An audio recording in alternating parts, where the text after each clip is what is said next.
se siente muy presente la curaduría como tanto para provocar como para curar cosas, en el sentido como más sanador. Y sí, o sea, sí pienso que, o lo percibo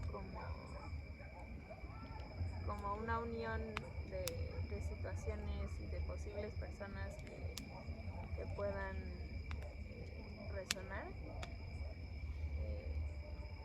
Yo me di chance como de ir mucho para adentro y también como de no estar todo el tiempo hablando de mí o cosas así, como que tuve momentos tiernos de solo hablar con gente y ni siquiera preguntarle su nombre o como si ya nos conociéramos.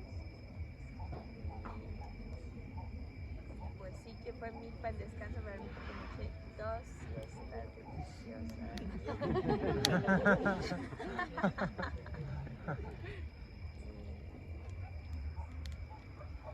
Pues sí se siente muy curador, exactamente.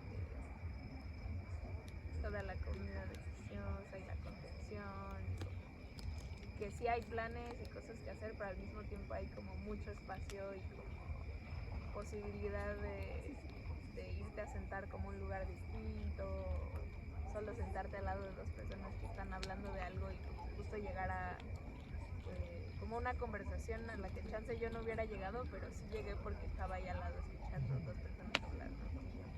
Eso se me hizo tierno. Y nada, sí se siente, o sea, yo sí siento mucho que estuvieran pensando este encuentro, o sea, como que sí se siente muy pensado. Y eso es todo.